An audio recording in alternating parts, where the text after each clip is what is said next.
Perfecto. Ya está, Ya. no hay problema. Quien ha tenido pues, la oportunidad de darme este espacio virtual, para poder conversar un poco acerca de lo que significó un punto de convergencia, ¿no? Entre dos personajes dispares como fueron San Martín y Bolívar. Y también quiero aprovechar en saludar el día de hoy a todos y cada uno de los colegas, ¿no? Ya sean de carrera o que por X motivo también dictan clases, ¿no? Puede ser en la universidad, en una academia, en un instituto, qué sé yo. Entonces va para ellos mi saludo y mi reconocimiento en este día tan especial como es el 6 de julio, ¿no? Día del maestro. Y bueno, sin ya más preámbulos, vamos pues a lo que nos interesa esta noche, ¿no? Que es poder conocer lo que significó este proyecto, ¿no? Que no es un proyecto eh, pensado, ¿no? Por San Martín y continuado por Bolívar, ¿no? No es que los dos se pusieron de acuerdo como en una carrera de relevos y uno le cedió la posta al otro, ¿no? Sino es un esfuerzo mancomunado porque ambos señores de la guerra, ambos caballeros, creían en la educación, ¿no? Y creían en la educación como un gestor, como un motor de cambio, ¿no? Del cambio de una sociedad. Entonces, no está de más, ¿no? Señalar ello, ¿no?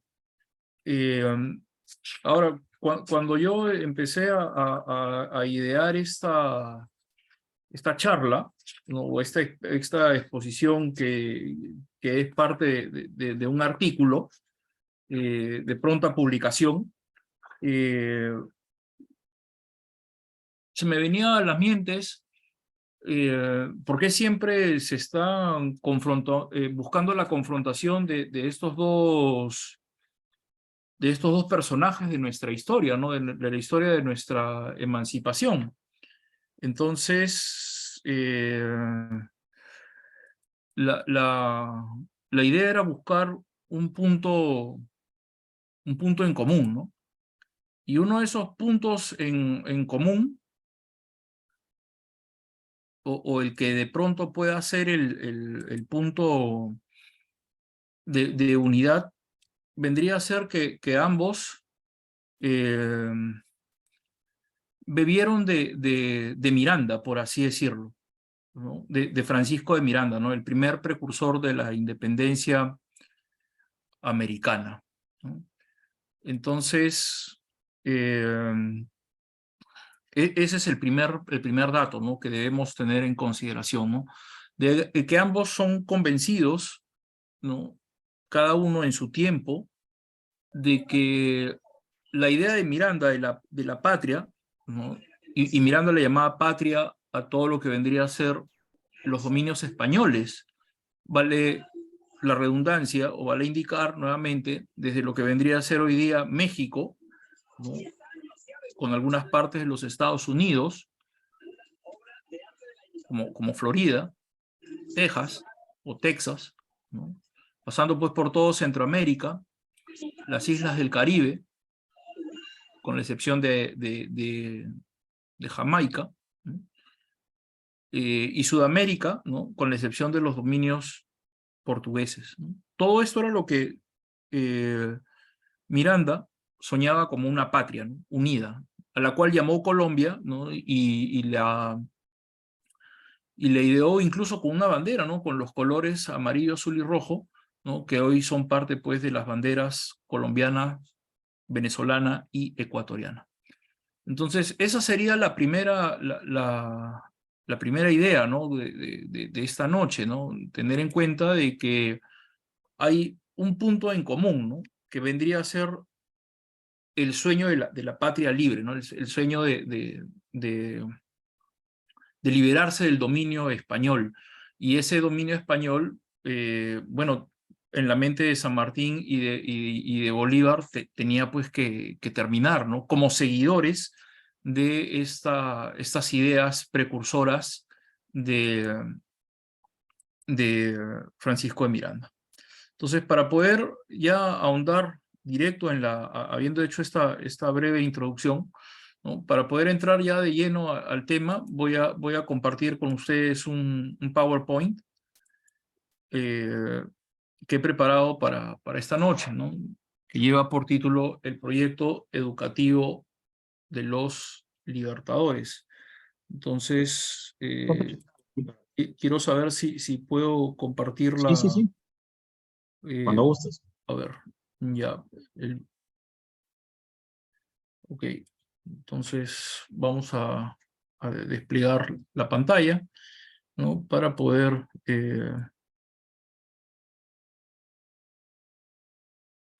me avisan, por favor, si se está viendo.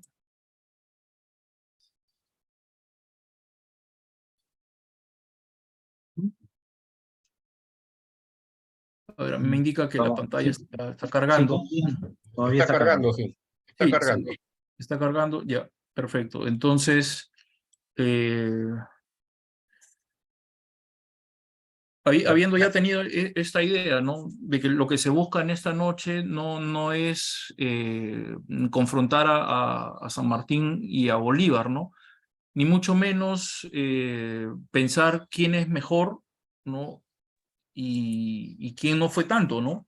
Porque la idea de la historia, de la enseñanza de la historia, siempre escuchamos, ¿no? Que es la de no repetir los errores del pasado, pero la historia también sirve pues para traer a personajes del pasado, ¿no? Y sus paradigmas, ¿no?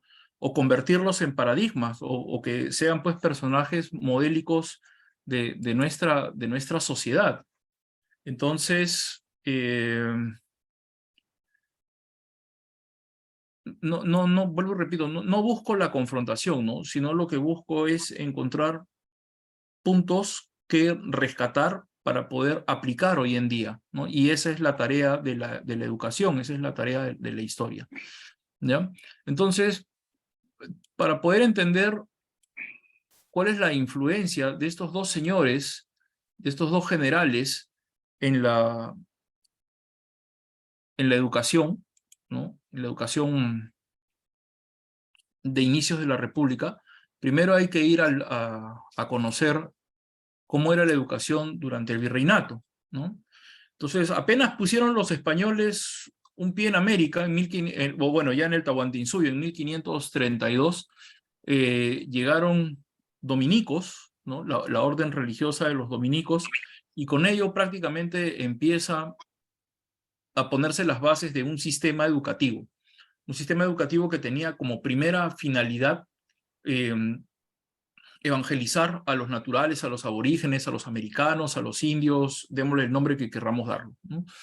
Es por eso que a Atahualpa, ¿no? Se le pide que abrace la fe, ¿no? La fe católica, ¿no? Y se le enseña, ¿no? Y se le da el requerimiento en el encuentro con Pizarro, ¿no? De que se someta pues a la autoridad del rey de España, a la autoridad del Papa, ¿no? Entonces, la iglesia está para eso, ¿no? Para poder evangelizar, para poder cristianizar. Ahora, cuando el virreinato empieza a funcionar en 1542, ¿no? Y los conquistadores pierden hegemonía, ¿no? El virreinato se organiza de tal forma que tiene una preocupación por la educación, y no solamente la de los españoles, sino también la de los hijos de los españoles, ¿no? De los conquistadores, los mestizos, ¿no? Este cruce étnico o racial, si se quiere entender también, entre españoles, africanos y aborígenes, ¿no? Entonces, hay que educarlos, pues, ¿no? La misión del virreinato es ella, ¿no? La de educar. Entonces, para eso hay un sistema educativo que está dividido, ¿no? En un primer momento que es lo elemental, lo que hoy día le llamaríamos primaria, intermedio, secundaria, ¿no? Y universitario, ¿no? Eso creo que no necesita mayor explicación. Ahora, entre las características principales de este sistema educativo, que va del elemental, intermedio hasta universitario, ¿ya? Era clasista y también sexista, ¿no? Las mujeres podían acceder a la educación solo hasta la elemental, ¿no? No podían ir a la universidad y dependía si los padres tenían el dinero para contratar una aya, ¿no? O una maestra, ¿no? Lo mismo ocurría con los niños, ¿no? Entonces, ¿qué ocurría con los indígenas? Bueno, ellos eran, si eran indios del común, como se les conocía de acuerdo a la nomenclatura o la legislación virreinal, ¿no? Porque la sociedad virreinal se dividió en República de Indios y República de Españoles. Entonces, la República de Indios estaba dividida entre indios nobles, que eran los descendientes de los curacas, de los antiguos gobernantes de esos territorios, y los indios del común. Entonces, si eras indio del común, solamente podías alcanzar hasta la enseñanza elemental. Los curacas no, los hijos de los curacas tenían sus propios colegios, ¿no? Tanto en Lima como en el Cusco, ¿ya?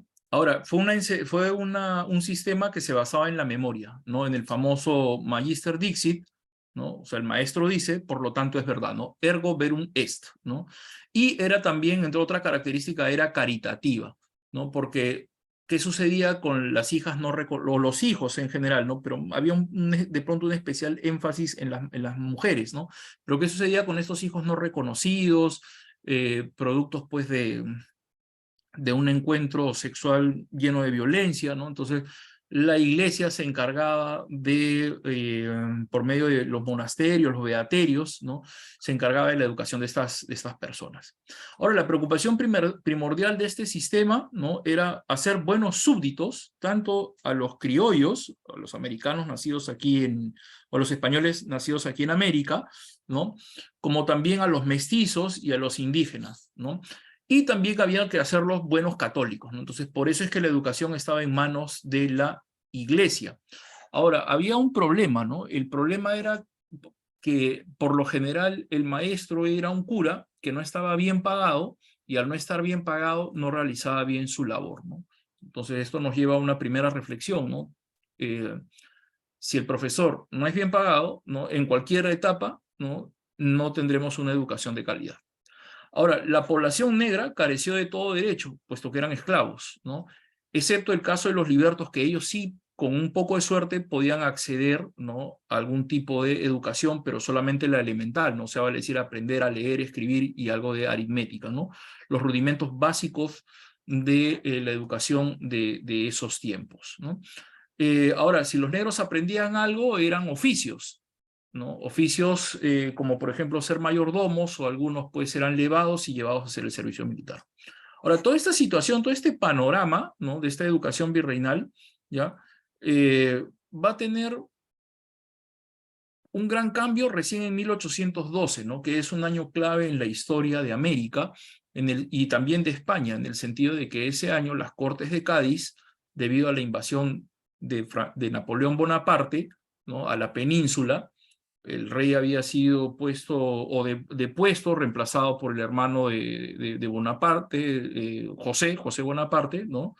Entonces,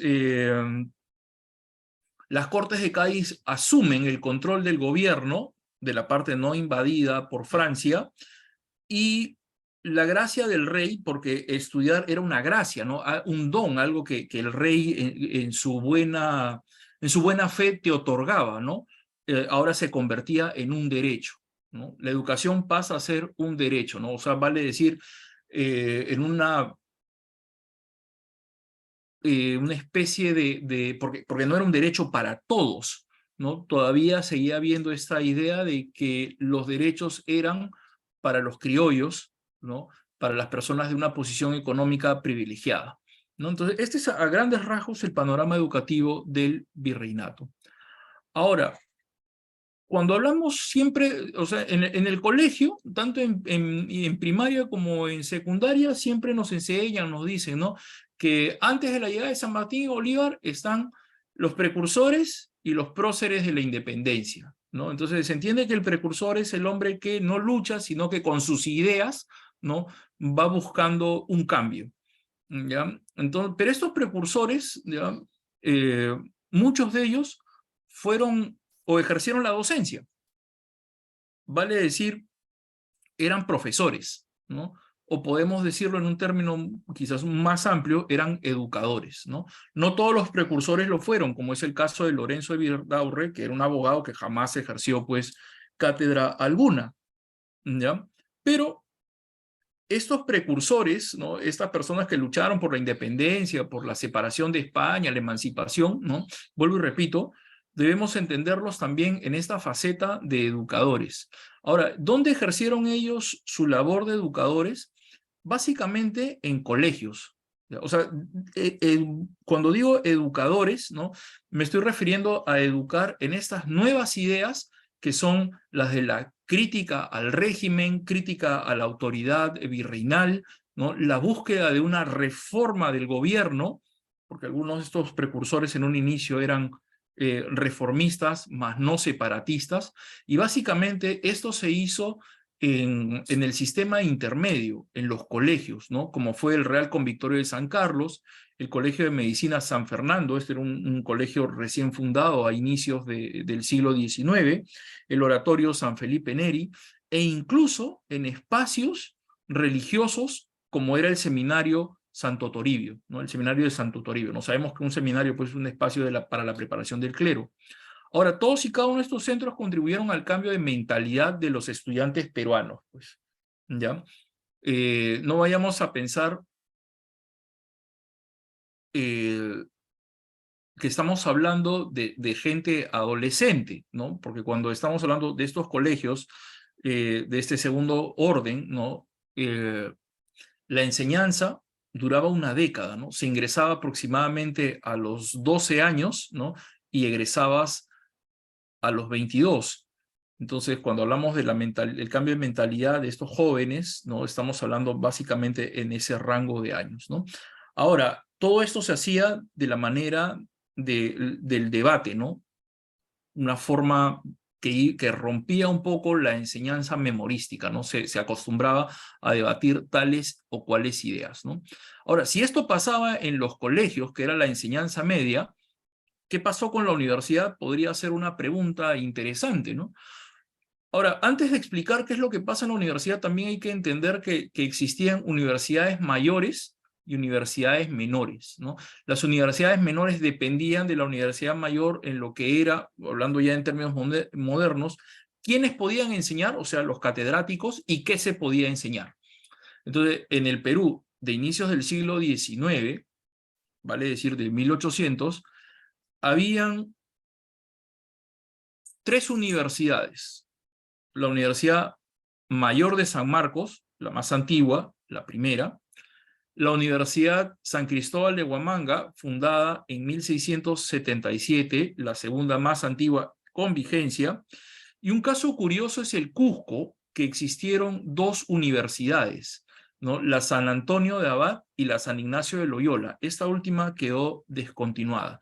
Entonces, ¿qué es lo que pasa con las universidades, ¿no? San Marcos, básicamente, permaneció en su fidelidad al rey y perdió la oportunidad de sumarse al espíritu revolucionario en 1783, cuando hay elecciones para un nuevo rector, ¿no? O sea, mientras que el Real Convictorio de San Marcos era progresista y buscaba, por medio de sus tertulias, conversaciones, clases, debates, buscaba la independencia del Perú, San Marcos no.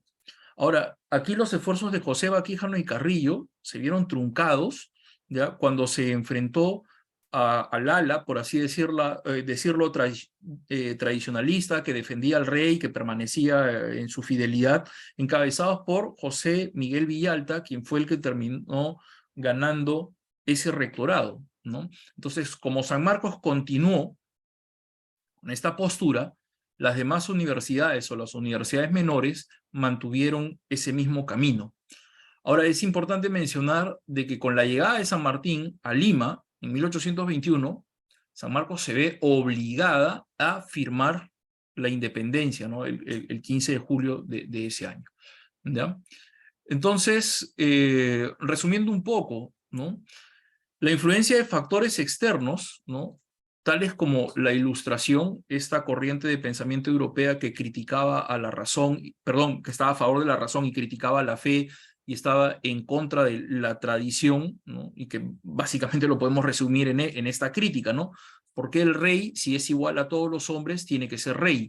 Cuando lo que se acostumbraba a la tradición era entender que el rey era rey por la voluntad de Dios, ¿no? Entonces la Ilustración empieza a criticar, ¿no?, desde Francia, básicamente, este pensamiento. Ahora, la independencia de los Estados Unidos y su modelo republicano, ¿no?, vale decir,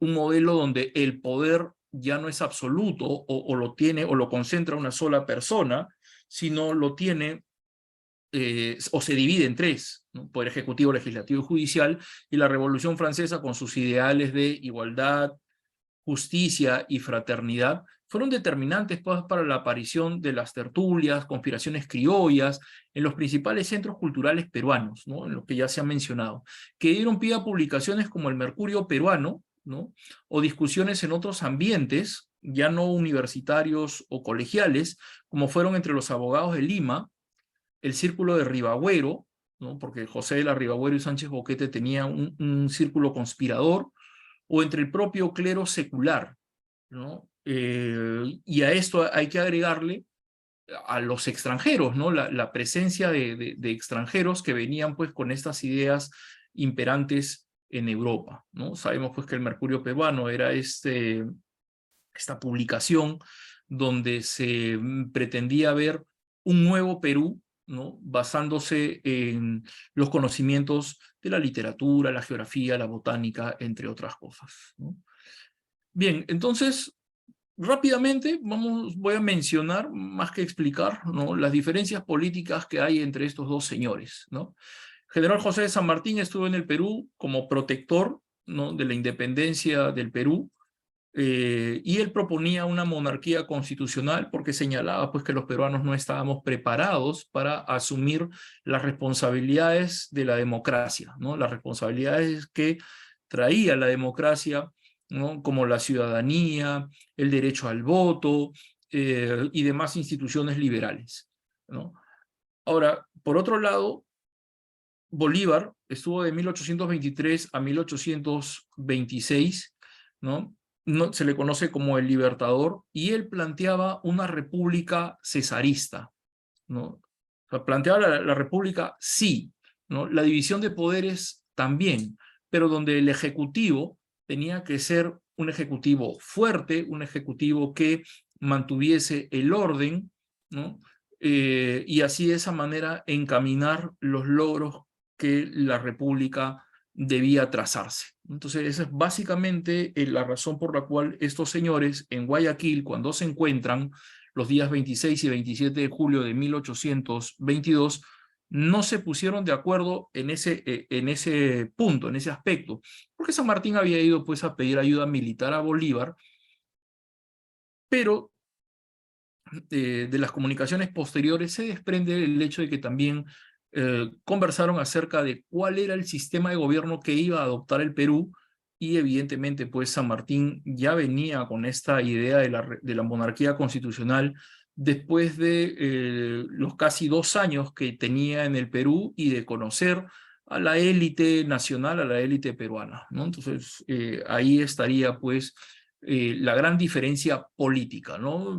San Martín y su monarquía constitucional, basándose en la idea de que los peruanos están acostumbrados a ser mandados, necesitan una figura como la de un rey, que gobierne evidentemente con una constitución para evitar el despotismo de los reinos europeos, ¿no? Mientras que Bolívar, pues, pensaba en este proyecto que él decía ser el continuador del sueño de Miranda, de Colombia, pero a su vez, perdón, Bolívar estaba construyendo en su mente, ¿no?, lo que vendría a ser la Federación de los Andes, ¿no?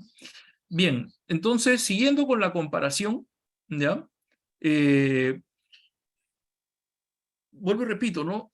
Se busca siempre la confrontación de sus personalidades, ¿no? Que San Martín era reservado, Bolívar era extrovertido, que Bolívar era bailarín, que Bolívar era mujeriego, que Bolívar vivía la vida. En cambio San Martín pues no, era una persona más dada a la reflexión, una persona y además aquí hay una diferencia que tal vez influenció muchísimo en el carácter de San Martín, ¿no? Que era una persona que estaba enferma, ¿no? Una persona que físicamente no estaba entera, ¿no? Después de haber estado al servicio de los ejércitos del rey en España, la campaña del cruce de los Andes, todo eso había mermado bastante en la salud de San Martín, ¿no? Entonces, uno reservado, el otro era extravertido, ¿no? Ahora, otra comparación que surge, ¿no? Ya cuando se estudia a estos dos señores, son evidentemente sus gobiernos, ¿no? El de San Martín es considerado como una dictadura protectoral, ¿no? ¿Qué significa esto? Que San Martín asume el poder porque no hay quien más lo pueda hacer, anunciando de que él no se va a empernar en el poder, no se va a quedar, no va a permanecer, y que él está para conducir la guerra, ¿no? Y a la vez gobernar. Mientras que el gobierno de Bolívar, valga la redundancia, o perdón, el regresar a la idea de San Martín, ¿no? Regresar a la idea de San Martín, eh, San Martín vendría a ser pues un Cincinato, ¿no? Este romano de épocas previas a la llegada de Cristo, ¿no? Que fue convocado por el Senado romano, ¿no? Se acabó la guerra y Cincinato, pues que era un agricultor, regresó a su arado, ¿no? Entonces se ve o se pretende hacer esa misma, ese mismo paralelismo, ¿no? Entre San Martín y Cincinato, ¿no? Un hombre de la guerra que cuando ya sabe que no puede eh, vencer a los españoles, entonces renuncia al mando, como lo hizo en septiembre de 1822 ante la figura de un congreso, ¿no? Y ahí está el desprendimiento, ¿no? Y la esquivación de la gloria por parte de San Martín, ¿no? A diferencia de Bolívar, ¿no? Que es una dictadura que, ojo, el Congreso peruano le concede los poderes dictatoriales debido a la emergencia de la guerra de independencia, pero que deviene en autoritarismo después del triunfo de Ayacucho, ¿no? Bolívar pretende renunciar al poder, el Congreso le dice, no, Bolívar, ven, mira, estamos agradecidos, ¿no? Entonces Bolívar como que, ¿qué más quería? Pues, ¿no? De que le permitan seguir gobernando, pero ojo, a partir de 1825 en adelante, hasta el momento en que él se retira, Bolívar cometió, por decirlo menos, muchos excesos, ¿no? Y uno de ellos, quizás el más grave, fue haber propiciado la creación o el desprendimiento de nuestro territorio del Alto Perú, ¿no? Por mencionar uno de los excesos bolivarianos, ¿no? Entonces, estos dos señores, ¿en qué convergen? ¿En qué unen? ¿No? Hay una profunda preocupación por la educación de los peruanos, ¿no? Quienes debían pasar, y en esto los dos estaban total y completamente convencidos, que debían pasar de una difícil transición, ¿no? De un cambio de ser súbdito del rey de España a un ciudadano libre de una república como era la del Perú, ¿no? O sea, no es lo mismo, pues, ser un súbdito y tener más obligaciones que derechos, ¿no? O que tu fidelidad esté frente a la figura de una persona, un individuo, del rey, ¿no? En este caso, el rey de España. En cambio, la ciudadanía es una cosa muy diferente, ¿no? La lealtad no es hacia una persona, sino es hacia un conjunto de leyes que vendrían a ser lo que le llamamos constitución política, ¿no? Bien, ahora, estos dos señores hicieron muchas obras en el campo educativo, no las voy a mencionar todas, porque la idea es ello, ¿no? Tratar de entender de que más allá de sus diferencias políticas, los cuales era obvio que discordaban, San Martín y Bolívar sí presentaron una gran preocupación por lo que vendría a ser la educación. Y en esto hay un grupo de personas, no voy a mencionar a todos tampoco, pero sí a sus principales colaboradores, ¿ya? Que es necesario pues tenerlos en cuenta, ¿no? Tenerlos en consideración. Y el primero de ellos, ¿no? En el caso de los colaboradores de la dictadura sanmartiniana, ¿no? O del protectorado sanmartiniano, que apenas duró 13 meses, está la figura de Bernardo José de Monteagudo, ¿no? Este argentino, bastante joven, que había estudiado en la Universidad de Chuquisaca, ¿no? Allá en el Alto Perú, ¿no? O sea, era una persona con estudios, una persona preparada, ¿no?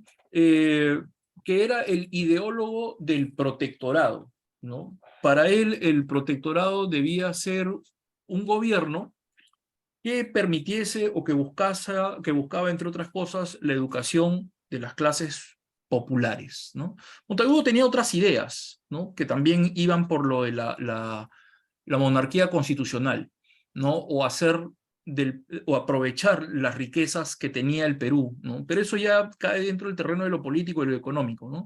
Lo que interesa es entender que Monteagudo es uno de los principales gestores de la educación de las clases populares. Otro que acompañó a San Martín en este camino educativo, en este camino pedagógico, es José Bernardo de Tagle, ¿no? El famoso marqués de Torre-Tagle, ¿no? Quien San Martín, deseoso o buscando la ayuda de Bolívar para terminar la guerra, él iba a viajar en febrero de 1822, y es más, viaja, ¿no? En el mes mencionado, para encontrarse con Bolívar en Guayaquil. Pero al llegar a las costas de Trujillo, San Martín se entera de que Bolívar no está en Guayaquil, ni siquiera está cerca, y da media vuelta. En el interín de eso, ¿no? San Martín nombra a Torre-Tagle como delegado supremo del gobierno. Y cuando San Martín está preparando ya el segundo viaje para darse el encuentro con Bolívar, Torre-Tagle sigue ejerciendo estas funciones de delegado supremo, y es en esa condición que él va a firmar el decreto de la creación de la Escuela Normal de Varones, ¿no? Dado el 6 de julio de 1822. Ahora, este es uno de los pocos documentos o de los pocos decretos que no está firmado por San Martín, sino por estos dos señores. Entonces, vale decir que la escuela normal, ¿no? La escuela normal, por lo que hoy día vendríamos a llamar un instituto pedagógico, ¿no? Que tenía como misión la de formar profesores, porque como ya los curas habían sido reemplazados, ¿no? Los centros de estudios, algunos de ellos habían sido descontinuados y otros habían corrido peor suerte, ¿no? Y para entender ello hay que entender pues lo que significó la expulsión jesuita, ¿no? En el siglo anterior. Eso fue un duro golpe a la educación virreinal peruana, ¿no? Pero básicamente estos son los señores que apoyaron a San Martín en las ideas pedagógicas, ¿no? Ahora se encargó a Diego Thompson, ¿no? Un escocés metodista él, cosa rara, no era católico, para que dirigiese esta escuela normal de varones, y no solamente eso, sino que en el decreto del 6 de julio de 1822, San Martín también buscó la creación de una escuela normal de mujeres, ¿no? O sea, vale decir, un instituto que preparase profesoras para educar a las mujeres, a las que San Martín, ¿no?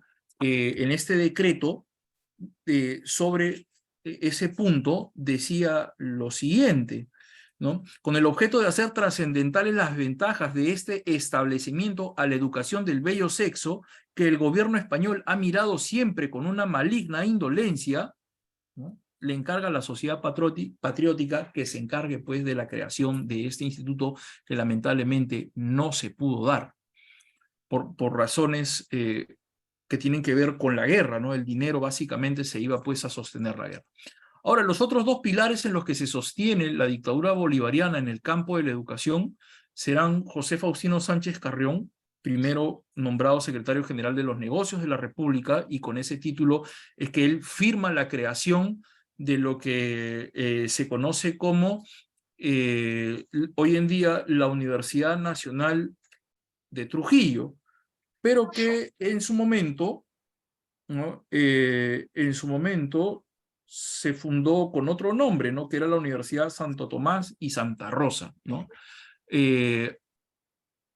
Esto, ojo, aquí sí hay un logro importantísimo y aquí se puede ver, pues, ¿no?, la preocupación bolivariana con respecto a la universidad, ¿no?, a la educación, porque esto se hace a inicios de 1824, o sea, cuando Bolívar está preparando la campaña, ¿no?, prepararle la campaña final, ¿no?, contra los españoles, ¿no? Ahora, ¿por qué se hace en Trujillo?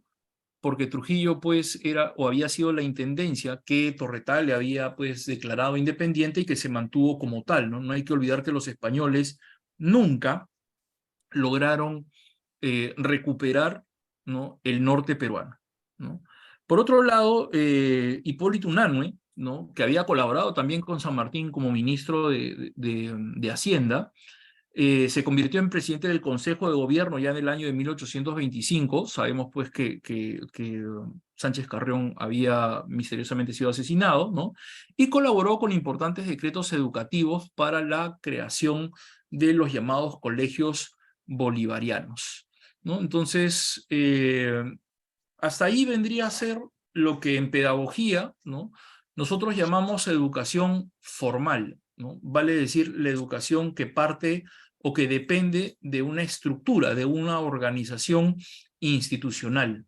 Pero San Martín y Bolívar también se preocuparon en educar a la nueva ciudadanía, ¿no?, a los nuevos peruanos, a los peruanos republicanos, ¿no?, de una manera, o hay un esfuerzo informal, ¿no?, siguiendo esta línea pedagógica de la educación espontánea, ¿no?, que vendría a ser esta informal o la educación formal o sistematizada, ¿no? Y está en la creación de los símbolos patrios, ¿no?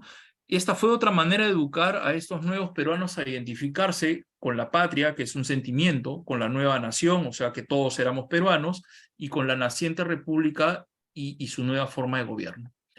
Es conocido de que San Martín fue el creador no solo de la bandera, sino también de la escarapela, el escudo y el himno nacional, ¿no? Y de los colores, ¿no?, de los colores patrios, ¿no?, el rojo y el blanco. Mientras que Bolívar reformó el escudo, ¿no?, y también la bandera, pero no la sanmartiniana, sino la de Torre-Tagle, que en su calidad de delegado supremo había, pues, cambiado, ¿no? Y aquí tenemos, pues, nuestras banderas, ¿no? La primera, la sanmartiniana, la bandera de Torre-Tagle, la bandera, o las banderas de Torre-Tagle, ¿no?, y la actual bandera reformada por Bolívar en 1825. Y lo mismo le ocurrió al escudo, diseñado por San Martín y aprobado en 1821, y luego fue modificado por Bolívar en 1825, pero la creación es de José Gregorio Pasoldán, ¿no? Entonces, ahora, este escudo, la forma de este escudo tuvo vigencia hasta 1950, cuando en el gobierno del general Odría se hacen las modificaciones del escudo que hoy en día todos y cada uno conocemos, ¿no?, el escudo nacional. Pero esto es algo importantísimo, ¿no? Esta educación informal, esta educación, esta preocupación porque los nuevos peruanos se identificasen con estos conceptos que para ellos eran novedosos, ¿no? De la patria, ¿no? La patria es la tierra, no solamente es la tierra donde has nacido, sino también es un sentimiento. La nueva nación es que todos somos peruanos. Por ejemplo, no hay que olvidar que San Martín había decretado el 27 de agosto de 1821 que se acabaron los criollos, los negros, ¿no?, que todos eran peruanos, ¿no? No había más denominaciones, sino que todos eran peruanos, ¿no? Y, vuelvo y repito, identificarse con la nueva república, ¿no?, con lo que vendría a ser este sistema de gobierno dividido en tres poderes, ¿no? Entonces, todo eso había que, de una manera u otra, hacer un cambio, ¿no? Había que enseñar. Y, finalmente, quisiera terminar, ¿no?, viendo también lo que significaron las constituciones, ¿no? Las dos primeras constituciones que tuvo el Perú, la de 1823, si bien es cierto, San Martín poco o nada, o casi nada, o nada tiene que ver con ella, porque ya San Martín se había retirado. No hay que olvidar que San Martín en diciembre de 1821 había hecho la primera convocatoria para las elecciones de un Congreso Constituyente, y que por razones de la guerra no se llevaron a cabo, sino hasta el año siguiente, entre abril y mayo se dieron estas elecciones, y el Congreso se instalaría en septiembre de 1822. Era un Congreso Constituyente, o sea, vale decir, San Martín les dejó la tarea de elaborar una constitución política, ¿ya?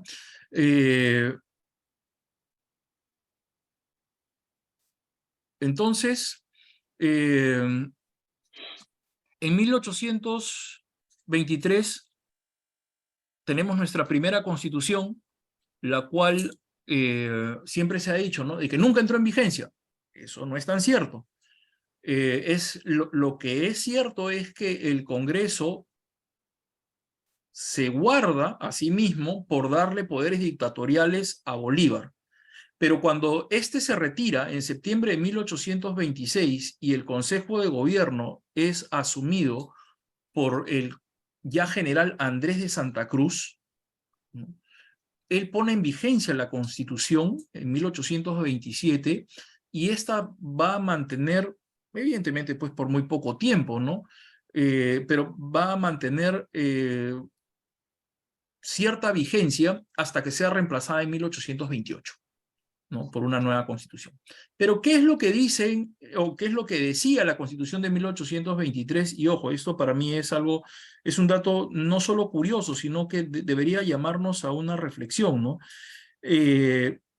Hay un capítulo dedicado a la educación, con el nombre de educación pública, ¿no? Y abarca los artículos del 181 al 185, ¿no? En la Constitución de Bolívar no hay ninguna mención, ¿no?, un artículo que tenga que ver con la instrucción de los peruanos, pero eso no significa de que Bolívar no haya tenido presente la educación de los mismos, porque ya en los años anteriores Bolívar había fundado el colegio de educandas, ¿no?, en Cusco en 1825, o sea, un colegio para mujeres. Había fundado también el colegio de ciencias, ¿no?, lo que hoy día vendría a ser el antecedente al Colegio de Ciencias Cusqueño, ¿no?, con el Club de Fútbol Cienciano y todo ello. Pero, o sea, que no esté mencionado en la Constitución no significa, vuelvo y repito, de que Bolívar no haya tenido una honda preocupación por la educación de los peruanos. Y finalmente, si la tarea de la República, de la nueva República, era formar ciudadanos, la Constitución de 1823 no exigía la condición de saber y leer y escribir, a diferencia de la bolivariana, que reclamaba de inmediato esa condición, ¿no?, de saber leer y escribir. Entonces, básicamente, estos han sido, por así decirlo, el viaje que he querido hacer con ustedes en el tiempo, para observar de que sí hay un punto de convergencia entre San Martín y Bolívar, ¿ya?,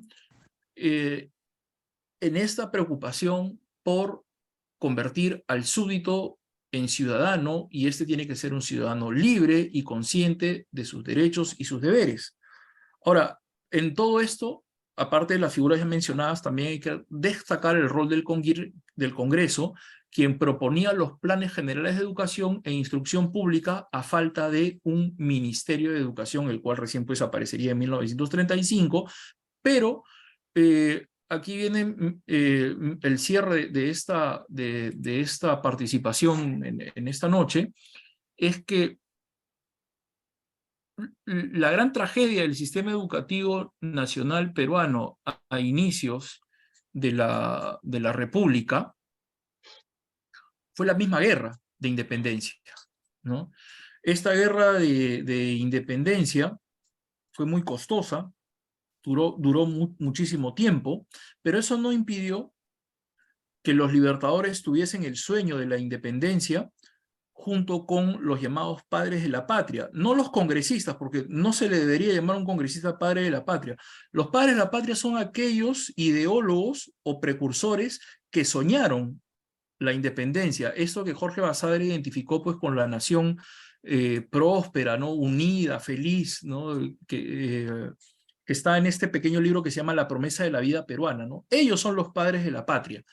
Entonces, todo esto habría que señalar de que la tragedia empieza, ¿no?, la tragedia de la educación nacional, desde mi entender, empieza lamentablemente con esta guerra de independencia que nos cuesta cara, y una vez que se va Bolívar, y los peruanos empezamos a actuar por nosotros mismos, y el presidente José de la Mar asume la presidencia y también intenta hacer esfuerzos educativos, porque también era un hombre ilustrado, un hombre educado, se produce el golpe de Estado de 1829, y de ahí pues viene esta suerte de puerta giratoria, ¿no?, porque entra un presidente y sale otro por las luchas de los caudillos, no hay estabilidad política, no hay estabilidad económica, hasta la llegada de Ramón Castilla en 1845, ¿quién con el dinero del guano podrá, pues, poner orden a este desorden dentro de un sistema educativo que nunca tuvo los recursos ni para la formación de profesores, ni para levantar escuelas o cosas de ese estilo, ¿no? Entonces, eso vendría a ser pues mi participación en esta noche, esperando haber cumplido con las expectativas de la audiencia el día de hoy.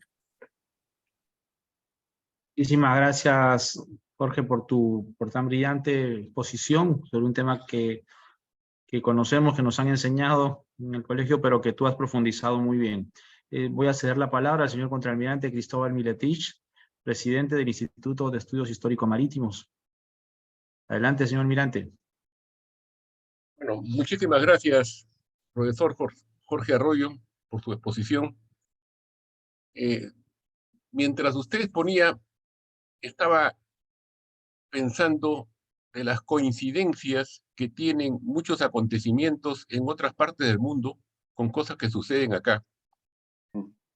Usted habló de, por ejemplo, de la independencia de Estados Unidos, que indudablemente influyó tremendamente en el deseo de muchas personas acá para la independencia. Posteriormente habló de la Revolución Francesa, y al tocar el tema de la educación, habló de la expulsión de los jesuitas. En realidad, los jesuitas eran una de las piedras fundamentales de la educación en todas las colonias americanas. Ellos fueron expulsados en el año 1767 durante el reinado de Carlos III, y recién regresaron se les perdonó recién en el año 1814. O sea, cuando ya algunos países latinoamericanos ya se habían independizado, ¿no? Como Argentina y Venezuela. Y bueno, dicho sea de paso, los jesuitas fueron expulsados 3 veces más, hasta el año 1932, que fue la última. Pero esto lo digo porque está relacionado con la educación. Y lo mismo, otro asunto importante para la llegada de los libertadores y para la llegada de la libertad a Sudamérica en general, fue que, como bien lo ha nombrado el expositor, en el año 1810, Napoleón Bonaparte invadió España. Entonces los españoles estaban más preocupados por su propia independencia que por la independencia de sus colonias. Entonces ellos estuvieron durante varios años peleando con Napoleón, tratando de liberarse del yugo que tenían en ese momento. Indudablemente no pudieron enviar tropas, ni buques, ni nada por el estilo a las colonias. Entonces pienso yo que la independencia de las primeras colonias en independizarse, que fueron México, Argentina y Venezuela, la Gran Colombia, fue mucho más fácil. Cuando llegó nuestra independencia, en primer lugar, el Perú era el centro político, económico de toda Sudamérica. Entonces, aquí estaba la fuerza más grande de las tropas españolas. Yo traía toda esta colación más que todo como un comentario, no quiero hacer ninguna pregunta, porque dicho sea de paso, usted ha nombrado a uno de los personajes que para mí, para una de las personas que está escuchando también en esta conferencia, nosotros hemos estudiado en el colegio Hipólito Unanue. En ese colegio nos enseñaron muchas cosas respecto al prócer. Entonces usted lo ha mencionado el día de hoy, nos ha dado mucho gusto, ¿no? Dicho sea de paso, acabo de ver como participante en esta exposición a Leoncio Cuadra, que fue compañero mío primero en el Colegio Lima San Carlos y después en el Hipólito Unanue, y nos hemos vuelto a conectar después de más de 20 años por lo menos. Lo invité a la exposición de hoy y ahí he visto su nombre. Bueno, quisiera abrir el micrófono para todos aquellos que quieran hacer alguna pregunta o comentario sobre el tema que se ha tratado el día de hoy. No sé si alguien desea participar, hacer alguna pregunta, consulta. Sí, almirante. Víctor Benjamín Plaza, adelante. Profesor, Yo tengo una inquietud. Ya desde la época de la colonia y después con nuestra libertad, hay un concepto que se llama los saberes culturales. Yo quisiera que usted nos instruya sobre qué saberes culturales continuaron en la independencia o fueron cambiados todos los saberes culturales. Me refiero a la parte agrícola, por ejemplo, me refiero a la parte religiosa, me refiero a la parte de lo que es la legalidad. Gracias. Ok. Listo. Paso a responder la pregunta. Una pregunta un poco difícil de responder en tan poco tiempo, ¿ya? Pero la, la, la, la, la influencia de la iglesia dentro de la enseñanza continuó, especialmente en la universidad. Que habría que agregar que aparecen dos universidades nuevas, ¿no? Una mencioné, la de Trujillo, y otra en 1828, la de Arequipa. Y luego ya con Castilla aparece una en Puno. Ya, pero eso ya salió pues de los años que estamos trabajando, ¿no? Pero el gran inconveniente, ¿ya? El gran inconveniente es que se dan muchos decretos en la preocupación, ¿no? Que se cree tal colegio, que se funde tal escuela normal, ¿no? Pero la guerra impide, y otra cosa, ¿no? Cuando Bolívar crea el Alto Perú, se acabó Potosí, entonces se acabó el dinero proveniente de La Plata. Entonces todo ello siempre generó de que el Perú no tuviese dinero suficiente para el pago de lo que respecta al sector educación. Ahora, con respecto a lo que usted menciona ya directamente a estos saberes culturales o a lo que se enseñaba, no cambió mucho, ¿no? O sea, básicamente se heredó el mismo sistema educativo, ¿no? Y si estamos hablando del sistema educativo, los mismos contenidos, ¿no? Y la prueba de ello está que recién Ramón Castilla ordena el reemplazo del Código Civil. O sea, imagínense, ¿no? Más de 20 años de haberse proclamado la independencia y los peruanos todavía se regían, ¿no?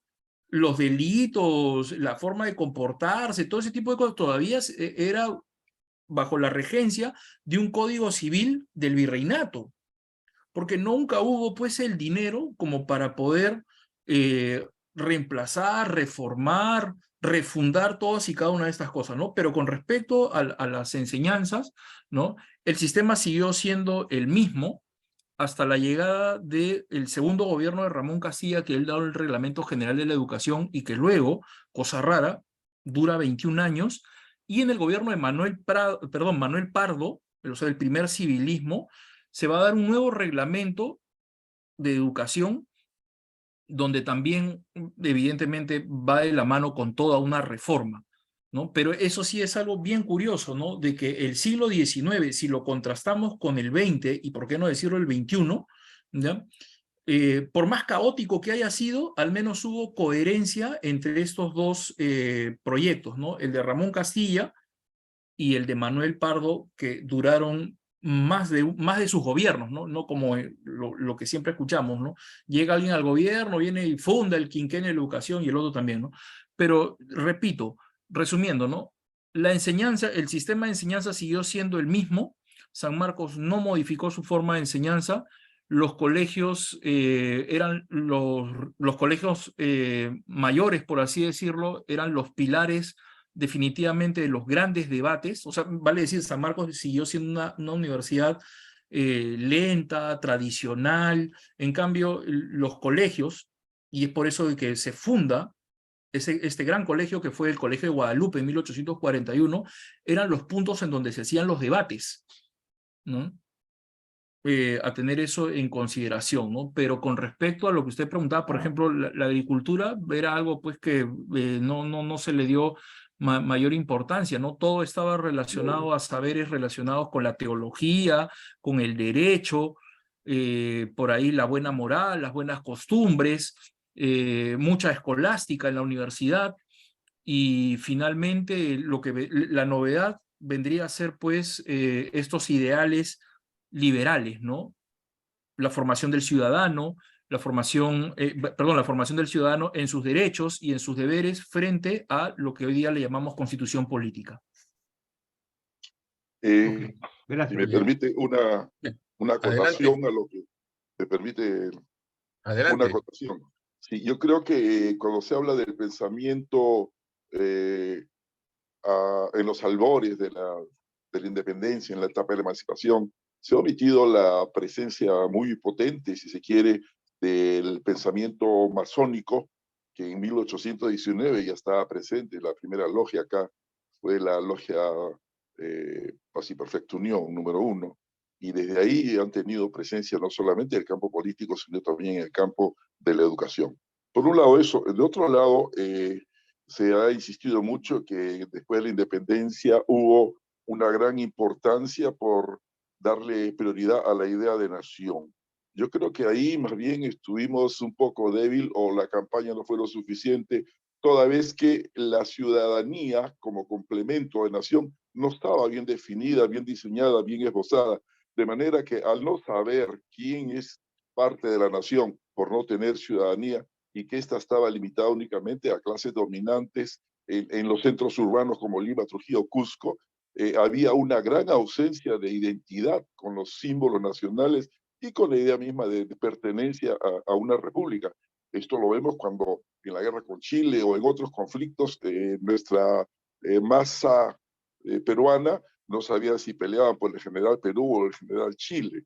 Entonces yo creo que ahí ha habido un fracaso de parte de las clases dominantes para influir a través de la educación en el modelamiento no solamente de la idea de nación, sino de la ciudadanía, la cual hemos visto estuvo restringida en razón de la cantidad de los ingresos que tenía el que aspiraba a ser ciudadano. No solamente saber leer y escribir, sino que para la conformación del poder constitucional solamente votaban aquellos que tenían determinado nivel de solvencia económica, por llamarlo de alguna manera.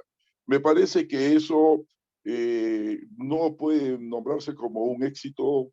En todo caso, por ahí ha habido también un fracaso en la educación peruana, que se arrastró en el caso de las universidades hasta que se dio la gran reforma universitaria en los años 20 en San Marcos, ¿no? A partir de ahí, la formación fue menos escolástica, aterrizó más en los requerimientos del país. Creo que lo que la anterior persona que intervino habló de la agricultura, y en verdad, tanto la técnica como la agricultura recién se hacen presente con la formación o la creación, perdón, de la Universidad de Ingeniería y la Universidad Agraria. Creo que ha habido una gran ausencia y exposición por la influencia de la Revolución Francesa desde el punto de vista de las ideologías, ¿no? Y la conformación de la ciudadanía y la conformación del Estado-Nación.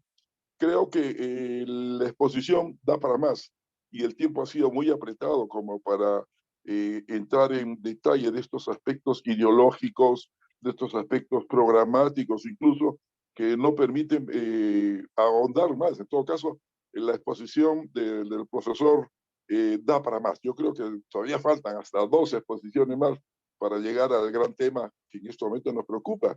¿Hasta dónde tenemos en estos momentos? Tenemos ciudadanía. ¿Hasta dónde tenemos integrado el concepto de nación? Todo eso lo tenemos.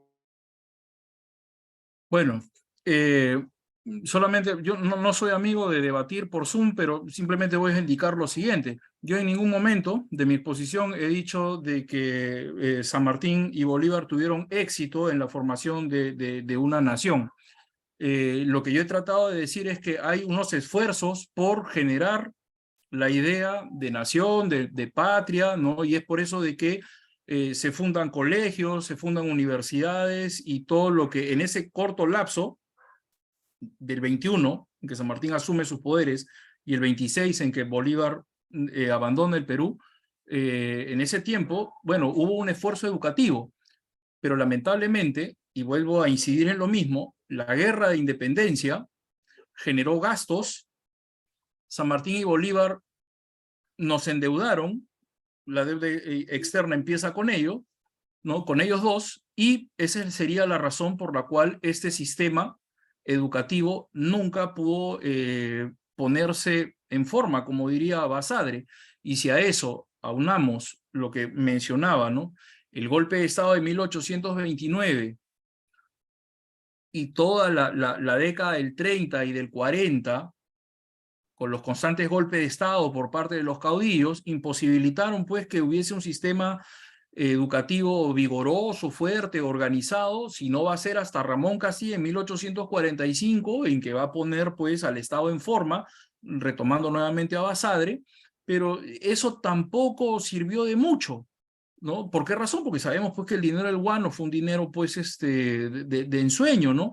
Y si a eso, o sea, esto no es un curso de historia de la educación, yo simplemente he querido mencionar lo que ocurre, el punto de convergencia que hay entre San Martín y Bolívar, nada más, porque de lo contrario, entonces tendríamos que hablar pues de la década del 70, de la reforma educativa que se da con Manuel Pardo y Lavalle, lo que significa la guerra con Chile, las escuelas posguerra con Chile, ¿no? La reconstrucción nacional, lo que significó el Ministerio de Educación, ¿no? Las escuelas fiscales en el siglo XX. La conferencia pues va a quedar definitivamente súper corta, ¿no? Sino que mi punto ha sido, creo que he sido claro en ello, ¿no?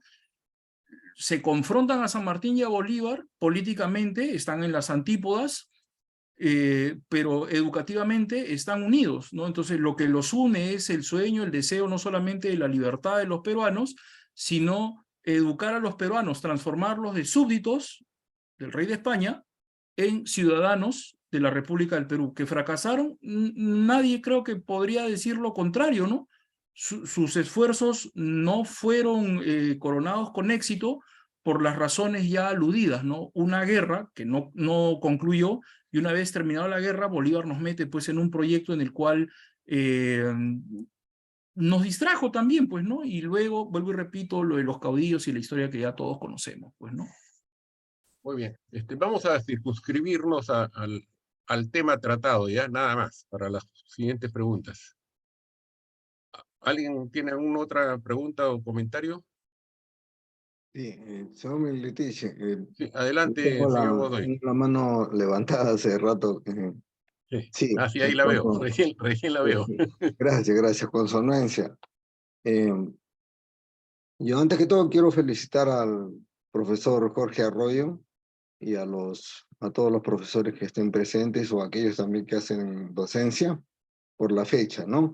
También por la muy explícita conferencia que nos ha ofrecido el profesor Arroyo. Realmente es un tema bastante complejo, amplio, como muy bien lo han tocado también los señores que me han precedido, ¿no? Nuestro profesor ha tocado detalles como algo de identidad, tocó las constituciones.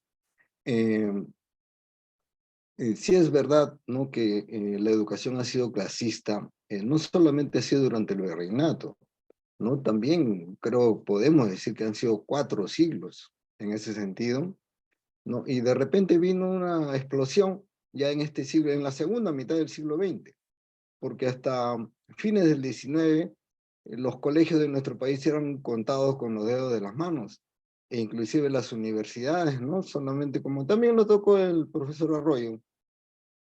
Tanto era así de que los estudiantes universitarios tenían que viajar a Lima para graduarse en Lima, ¿no? Entonces, y eso ha sido hasta iniciando el siglo XX inclusive. Bueno, también se mencionó de que no había habido muchos avances y que era pues orientado a lo teológico más que todo, ¿no? De alguna manera herencia de la época o era del oscurantismo, ¿no? Que fue la Edad Media y eso se continuó. Fue una herencia que hubo en nuestro país. Yo quisiera, por favor, si no es molestia al profesor Arroyo, nos haga una breve comparación entre ese escenario y el que estamos viviendo en este momento, donde de haber tenido colegios y universidades contados con los dedos de las manos, hoy día ya nos pasamos porque llegamos al momento en que habían 142 universidades y 50 instituciones con rango universitario, pero de calidad muy poco. Por favor, profesor. Bueno, es un ejercicio, gracias por sus palabras, estimado señor Godoy, la verdad que es un ejercicio bastante complejo, ¿no? Porque nuevamente nos salimos del tema, pero no quiero dejar de lado su pregunta, porque creo que también sería algo descortés, ¿no? Pero básicamente yo creo que, o yo recomendaría, ¿no? Yo recomendaría leer por ahí un par de libros de la historia de la educación, y hay uno que es clave, ¿no? Que es Breve Historia de la Educación Peruana, ¿no? De Carlos Daniel Valcárcel. Es un libro de 1974, ya está bastante viejo, pero como no hay más cosas, ¿no? Y por ahí hay un libro del señor Galdo, ¿no? Que se llama Historia de la Educación de la República, ¿no? Que es del 2013. Esos dos libros, ¿no? Para mí, hasta la fecha, son lo mejor que podemos encontrar sobre historia de la educación peruana. Ahora, yendo a lo que usted menciona, la explosión, ¿no? Que puede llamar la atención para el que no está atento a la historia de la educación, y puede usted discordar conmigo, pero así es como yo lo he analizado y así es como yo lo veo, ¿no? La crisis del agro en la década del 40, 1940, ¿qué genera? Gente que viaja del campo a la ciudad. Básicamente Lima es la principal receptora, más no otras ciudades como Arequipa, Trujillo, Cusco, ¿no? Que también reciben migrantes, no en la cantidad como Lima. Pero eso, ¿qué es lo que genera en la década del 50, ¿no? De que el proceso que ya se había iniciado a inicios del siglo XX, o sea, vale decir, buscar una masificación de la educación, se tenga que acelerar. Y el que agarra el toro por las astas, por así decirlo, es el presidente Odría, ¿no? Quien, aprovechando la bonanza económica que hay producto de la Segunda Guerra Mundial y la Guerra de Corea, del 45 al 50, empieza pues la construcción de las grandes unidades escolares, y esa posta la toma Manuel Pardo en el 56 y continúa con el mismo proceso de construir colegios, y ahí empiezan las universidades nacionales. Aparece la Universidad del Centro, aparece la Universidad de Ica, una universidad en la selva. Entonces tienes universidades nacionales, pero ojo, también aparecen universidades privadas porque hay mayor demanda. O sea, hay más gente. ¿Y por qué razón hay más gente reclamando educación? Porque se ha entendido lo que la República Aristocrática trató de enseñar, de poner como un paradigma, que la educación, para bien o para mal, de las clases altas, era un medio de ascenso social. Eso ni Manuel Pardo, ni Manuel Candamo, perdón, ni José Pardo, ni Manuel Candamo, ni Leguía, ninguno de ellos se imaginó que la gente, que los migrantes de la década del 40, el 50 y el 60 iban a entender que la educación era el modo de ascenso social, y es por eso que el Estado se pone a construir colegios y universidades. Ahora, todo ese esfuerzo, ya para cerrar la pregunta, se trunca, entre otras cosas, crisis económica, primer Belaúnde, mal manejo económico y mal manejo educativo durante el gobierno militar, y ya con Belaúnde 2 y Alan García 2 y la estrafalaria inflación, y ya todo eso ya sabemos, pues, ¿no? ¿Qué es lo que viene?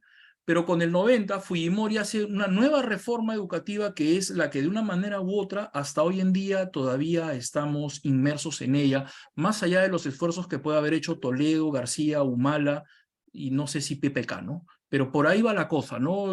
Crisis del agro en el 40, grandes olas migratorias, el Estado empieza a construir colegios y universidades porque la gente ha entendido de que puede haber un progreso educativo, un progreso social por medio de la educación.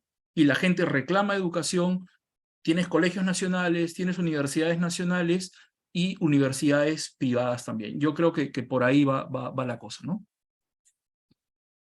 Muy amable, muchas gracias, profesor. A la orden. Muy bien. Bueno, no veo ninguna mano levantada. Quería, Tengo una pregunta, Almirante. a ver, Víctor. Profesor, tengo una inquietud desde hace mucho tiempo ya.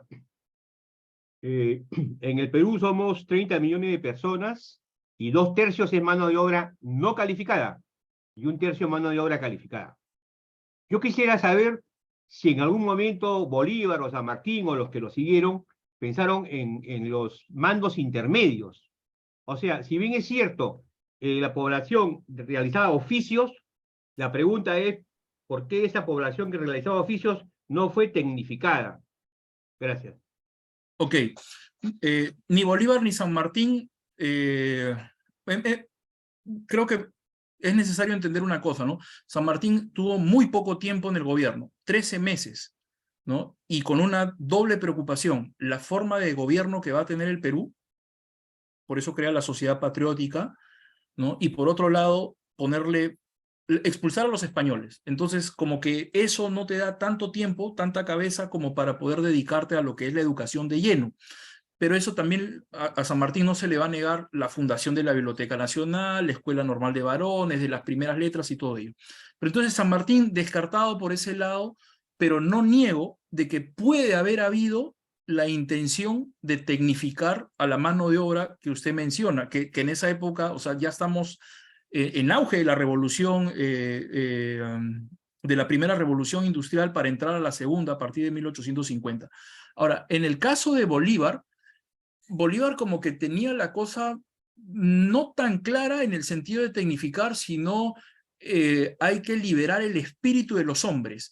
La ignorancia trae esclavitud, entonces eso no se puede permitir y hay que educar en estos conceptos de nación, de patria y los ya aludidos. Ahora, una cosa es con guitarra y otra cosa es con cajón, como dice el dicho, ¿no? Tú puedes dar muchos decretos, que de hecho los hicieron, pero pongo un ejemplo. El Colegio de Educandas, fundado por Simón Bolívar para mujeres en 1825, recién con el dinero del guano, en 1847 o 48, no recuerdo bien el año, pero es en el primer gobierno de Ramón Castilla, de eso sí estoy seguro, es que con el dinero del guano ese colegio se reinaugura y empieza a funcionar. Y se fundan otros colegios de mujeres en distintas partes del interior del Perú. O sea, sin el dinero del guano, el Perú no la hacía. Y volviendo a ese importante ingreso, es que empieza la tecnificación de la mano de obra con Ramón Castilla. Recién ahí vamos a empezar a ver estos colegios que empiezan a preocuparse por esa mano de obra que tiene que empezar a ser calificada, ¿no? ¿Por qué razón? Porque la universidad seguía manteniendo ese estigma de elitismo, ¿no? A la universidad no va cualquiera, a la universidad van los hijos de fulano o de don fulano, ¿no? De origen noble, ¿no? El famoso don, ¿no? En cambio, a las escuelas, los oficios las labores técnicas, esas tenían pues que ser hechas por otro tipo de gente, ¿no? Pero la gran tragedia del Perú del siglo XIX es que, excepto el momento desde 1851 hasta 1876 con Manuel Pardo, es que no va a haber continuidad en proyectos, ¿no? No va a haber continuidad en proyectos educativos, ¿no? Vuelvo y repito, viene la guerra con Chile, porque la guerra con Chile siempre la entendemos de que la consecuencia, ¿no? Perdemos Tacna, Arica y Tarapacá, ya, perfecto, listo. No solamente es eso. Políticamente hablando, se perdió al partido civil, que tuvo que reactivarse, tuvieron que pasar más de 10 años para que Manuel Candamo ponga en forma a un partido político y no un partido de caudillos. Entonces, dentro de esas consecuencias nefastas, la educación también salió perdiendo. ¿Por qué razón? Porque en 1878, cuando 1878, se da un decreto para que se revise en 1881 cuánto se había progresado con la nueva Ley General de Educación que había dado Manuel Pardo en su gobierno.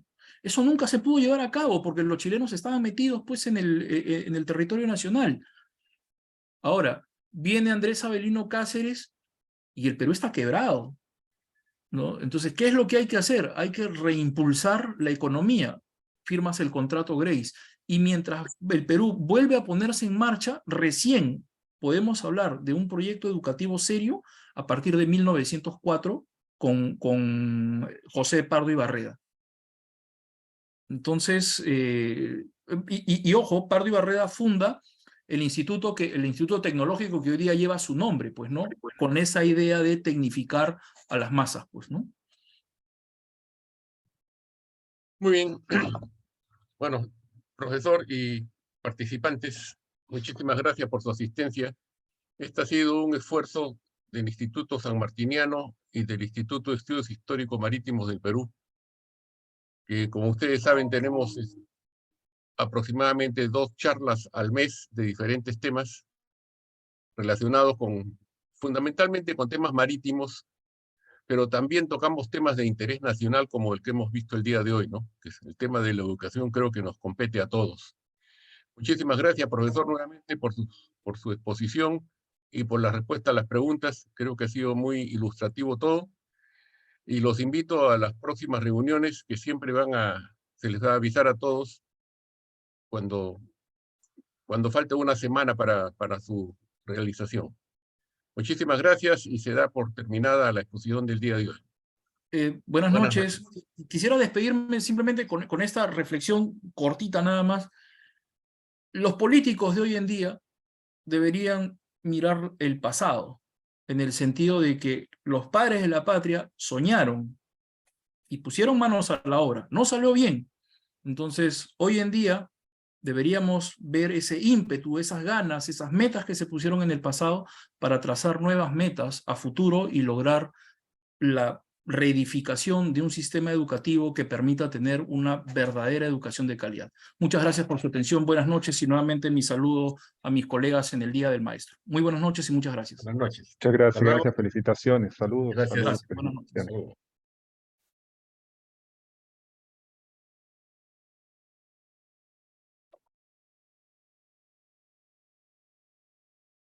Saludos, el comandante Plaza.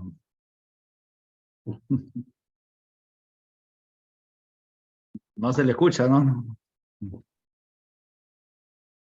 Sí, te escucho León, fuerte y señor. claro. Y León. qué importante esta conferencia, porque estamos inmersos en un proceso educativo como instituto, el Instituto Histórico, Estudio de Educación Marítima. Entonces, la educación es fundamental en realidad.